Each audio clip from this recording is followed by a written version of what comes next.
प्रिय दर्शकों, स्वागत है आपका आज ज्योतिष की इस सभा में।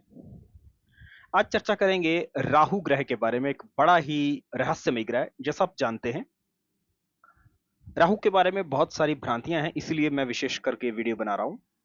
क्योंकि राहु का वर्णन शास्त्रों में इस तरह से किया जाता है कि राहु जिस भी ग्रह के साथ आता है, राहु और केतु, उसके प्रभाव उसी ग्रह के प्रभाव को बढ़ा देते हैं।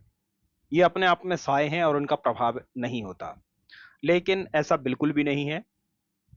राहु अपने आप में है तो साया, लेकिन जब ये प्रभाव देने की बात आती है तो राहु अपने पूर्ण प्रभाव को परिलक्षित होता हुआ देखा जाता है। राहु जब प्रचंडता में आता है तो बहुत बुरा भी करता है और बहुत अच्छा भी करता है। सबसे पहले हमें समझना होगा कि आखिर राहु क्या है। राहु ग्रह अपने आप में शनि का छोटा भाई आप कह सकते हो। राहु शुक्र जो कि दैत्य गुरु हैं, उनका शिष्य हुआ, क्योंकि वो राक्षस है। और शनि की राशियों में वह उच्च होता है, शनि सदृश से वह फल देता है। वह शनि का छाया ग्रह है, जबकि केतु मंगल का छाया ग्रह है।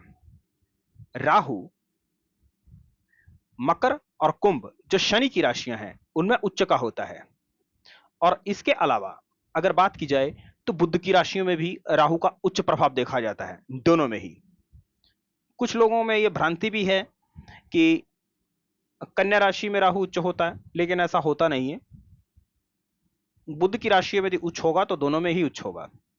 अब बुध क्योंकि शनि के मित्र ग्रह हैं, फंडा बिल्कुल सीधा और सिंपल है कि अगर शनि का यहां से समझने की जरूरत होती है, जो ज्योतिष का सारांश होता है, कि शनि का जो प्रभाव है वही राहु का प्रभाव होगा, सेम फीचर्स होंगे। अगर राहु की राशियां वही मानी जाएंगी जो शनि की हैं, अगर ये शनि का छाया ग्रह है। मैं प्रभाव के हिसाब से बात कर रहा हूं, किताबों में जो लिखा है उसके बात नहीं कर रहा। मैं बात कर रहा हूं प्रैक्टिकल नॉलेज की। जब प्लेटफॉर्म में सचमुच में प्रेडिक्शन करने की बारी आती है तो क्या चीज वर्क करती है। राहु अपने आप में, क्योंकि शनि का छाया ग्रह है, शनि सतत से फल देगा। मकर और कुंभ शनि की दो राशियां, इनमें ही राहु अपना पूर्ण ग्रह इन्हीं राशियों के द्वारा संचालित है। अब जिस ग्रह के साथ शनि की मैत्री होगी उसके साथ राहु अच्छा होगा, जिस ग्रह के साथ शनि की शत्रुता होगी उस ग्रह के साथ राहु बुरा होगा। कैसे, प्रैक्टिकल तौर पर समझेंगे। अब अगर राहु मान लीजिए आता है शनि के साथ तो अच्छा फल देगा, क्योंकि वो तो वैसे ही ये है शनि का ही छाया ग्रह है। लेकिन यहां पे राहु क्योंकि राक्षस है और जब शनि के प्रभाव के साथ आ जाता है तो इसमें नेगेटिव प्रभाव देखे जाते हैं, लेकिन वो उस व्यक्ति को लाभ ही देते हैं, उस आदमी का बुरा नहीं करते। जैसे कि उस व्यक्ति को नंबर 2 के किसी धंधे से लाभ होना या किसी गलत कामों से लाभ होना, ये सब होने लगता है। वो व्यक्ति गलत कामों की ओर अग्रसर हो सकता है, लेकिन उसमें उसका लाभ होगा गलत कामों से भी। राहु राक्षस है, वो अपने पूर्ण गुण के प्रभाव को प्रभावित करेगा। अब बात होती है जो शनि जिन राशियों में उच्च का होता है, तुला राशि में उच्च है, तो शुक्र की दोनों ही राशियों में, मैं जैसा कि पहले भी बता चुका हूं, अगर तुला में शनि उच्च के हैं तो वृष में भी वो उच्च का ही फल देते हैं। ऐसा आप प्रैक्टिकली देख सकते हैं। बहुत सारे ज्योतिषी भ्रम में रहते हैं कि अगर तुला में शनि उच्च है और शास्त्र में ऐसा लिखा है तो शनि जो शुक्र की दूसरी राशि होगी वृष, क्या उसमें उच्च फल देगा या नहीं देगा। बिल्कुल उच्च का फल देता है। आप प्रैक्टिकल करके देखिए, ऐसे आपको बहुत सारी कुंडलियां मिलेंगी जिनमें वह पूर्ण उच्च का फल दे रहा होगा, जहां वृष राशि होगी, क्योंकि वो शुक्र की राशि में अगर उच्च है तो दूसरी राशि में भी उच्च ही होगा। अब वही गुण राहु में होगा। राहु अगर तुला और वृष में आ जाए तो वो उच्च का फल देगा। अब शनि किस ग्रह के साथ में बुरा फल देता है। अब देखिए तो बृहस्पति। शनि क्योंकि अगर देखिए बृहस्पति के साथ में आएगा तो क्योंकि बृहस्पति मकर का नीच होता है, ठीक। अब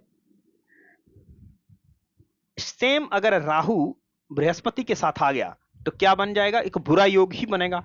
खुद ही क्लियर हो रहा है फंडा। तो वो गुरु चंडाल योग बनता है, ना कि कोई अच्छा योग बनता है। गुरु चंडाल, अब खुद ही समझिए इस चीज को। अगर इस चीज को आप समझेंगे तो ज्योतिष की सेंस को समझ जाएंगे। ज्योतिष की सेंस को पकड़ लेना वास्तव में ज्योतिष के आधार को पकड़ लेना है। अगर एक एक फार्मूले में जाएंगे तो फार्मूले बहुत सारे हैं। अगर हम में ज्योतिष की एक सेंस डेवलप हो गई तो समझिए कि किसी भी ज्योतिष के फार्मूले को, सिद्धांत को हम समझ पाएंगे। गुरु चंडाल योग बना क्यों? मकर का नीच होता है, मकर की राशि में ये गुरु नीच होता है। राहु शनि से फल देता है। राहु की अपनी राशियों की अगर बात करें कि कौन सी राशियों में गिना जाएगा, तो वही गिना जाएगा वो शनि की है, मकर और कुंभ। हां, एक बात यहां पे और है कि अगर कुंभ का गुरु हो तो वो अच्छा फल देता है, वो बुरा फल नहीं देता। अब क्यों देता है और उसमें क्या गुण है? बहुत सारे लोग इस भी भ्रांति में जीते हैं कि वो तो अलग राशि है, लेकिन वास्तव में जो मैंने पहले सिद्धांत की हमने बात करी कि जिस राशि में एक में अगर नीच है तो दूसरी में भी नीच होगा। सभी केसों में 95% केसेस में यही होता है। ये एक इंडिविजुअल केस है, कभी इसको दोबारा डिस्कस करेंगे कि आखिर कुंभ में ऐसी कौन सी खूबी है कि गुरु कुंभ राशि में अच्छा फल देगा। मकर का मंगल हालांकि उच्च होता है, लेकिन उच्च होने के बाद भी मकर का मंगल व्यक्ति को एक्सीडेंट, रोग, दिक्कत होने की संभावना दे सकता है, लड़ाई झगड़े के चिड़चिड़ापन बनाता है।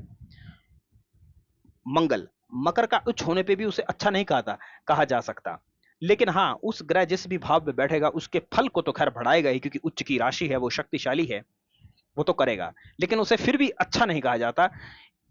आखिर क्यों? इस पे बहुत देखिए गहराई छुपी हुई है। जारी रहेगी चर्चा, देखते रहिए, नेक्स्ट वीडियो में करेंगे इसको भी डिस्कस। आज के लिए बस इतना ही, धन्यवाद।